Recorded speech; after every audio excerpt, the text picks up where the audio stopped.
Now you say, okay, I understand, my mind is all over the place. What to do? He says, you will need to use these two things. First is detachment.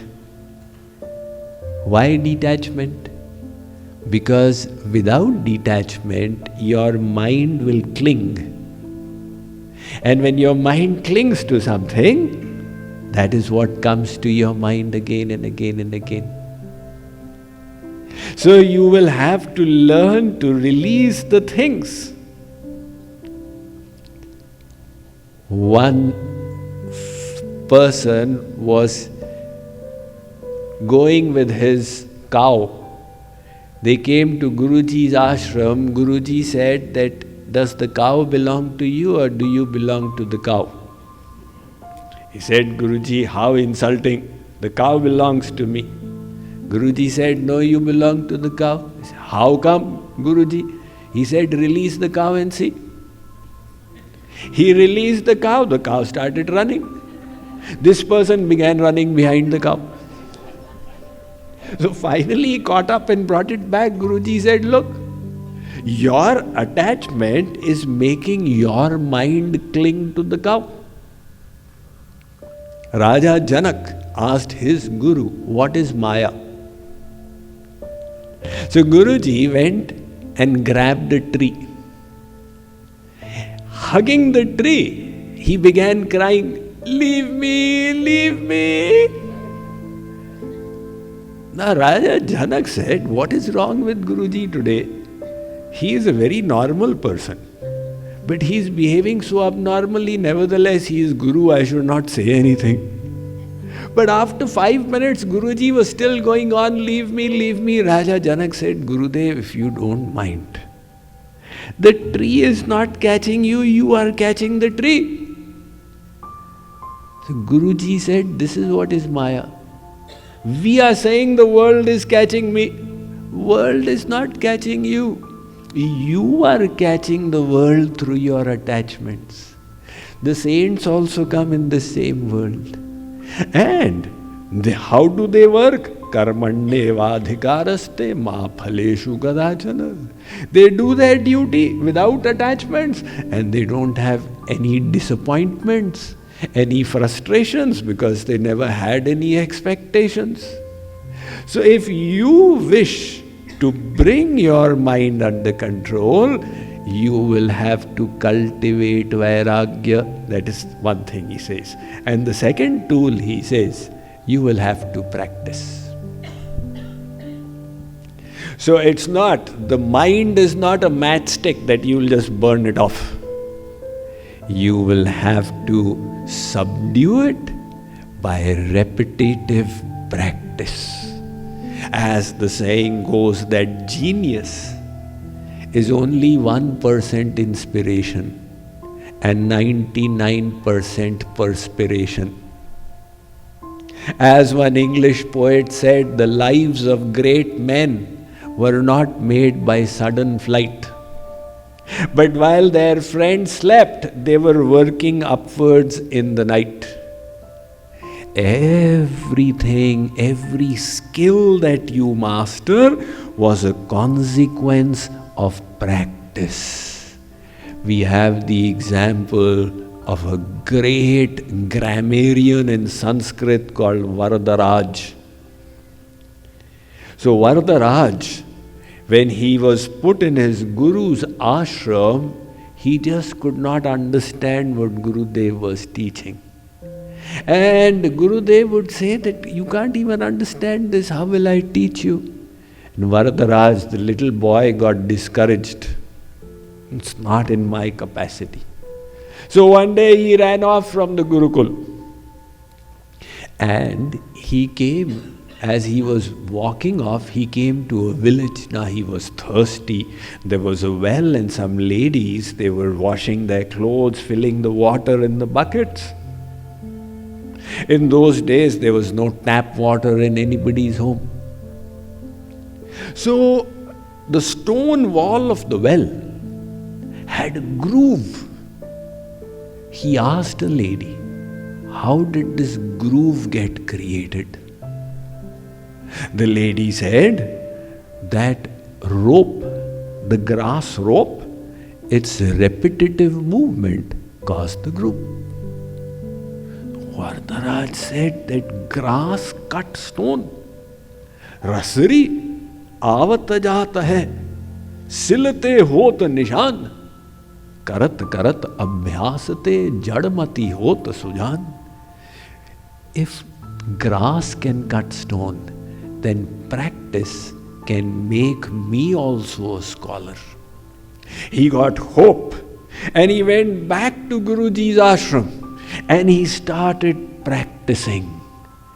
So with practice, he started cultivating his knowledge until he became such a big scholar. He wrote the Laghu Siddhant Kaumudi, the Madhya Siddhant Kaumudi, the Sara Siddhant Kaumudi and the Girvapanad Manjari. 4 big texts of Sanskrit grammar are attributed to that Vardharaj, who at one time in his life was a dunce. The same story is told of Kalidas, the Mahakavi of Sanskrit literature. Now we all know how unintelligent Kalidas was in the beginning of his life. He was sitting on a branch of a tree and cutting the same branch. However, there was a princess nearby who had put a condition for her marriage. You know, she had said that I will only marry that person who can defeat me in debate. And many Pandits came, and when they tried, she was so brilliant, she would vanquish them all. Until some of the Pandits, they felt affronted. And they said, we will take revenge. They were discussing this and they saw Kalidas on the tree and cutting the same branch. They said, he is a fit candidate, we have to get him married to that princess. So they called him over and said, look, you will not open your mouth. We will speak on your behalf. They tied a very impressive turban around his head and dressed him up with the traditional attire of a Pandit and took him and said, O princess, he is a great scholar from Kashi. However, he has the vow of silence. He has taken Maun Vrat. So the Shastrarth will take place only by indications, hand movements. The princess said, all right, if that is the challenge, I am up to it. So she lifted one finger. Now her question in her mind was that is the supreme absolute truth one or many? So Kalidas saw the finger and he thought that she is saying, I'll take out one of your eyes. So he took 2 fingers. I'll take out both your eyes. The Pandits asked, Oh Rajkumari, what was your question? She said, that is Brahma one or many? They said, he said 2. Brahma is Nirakar and Sakar, so he is 2. Now the next question, she raised all her 5 fingers. Kalidas said, she is saying she will slap me. He made a fist, I will box you.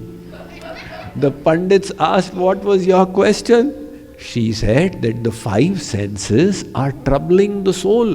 What is the solution? They said, he responded, you have to use the mind to control the senses. So in this way the debate happened and they managed to defeat her. Now she had to marry Kalidas. After marriage, they were in the palace and they were sitting in the balcony when an Ushtra, the camel passed by.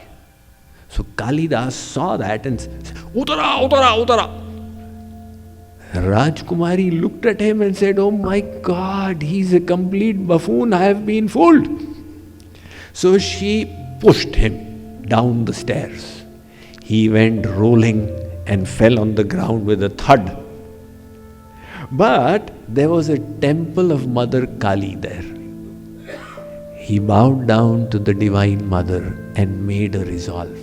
No matter how much effort it takes, I will gain knowledge. He went to Kashi, studied day and night, and became a scholar. And when he returned, he knocked. Kapatam dwaram dehi. Srimati ji, open the door. I am back, your husband. The queen heard. She said, Asti kaschid vag vishesha. You seem to have become a scholar.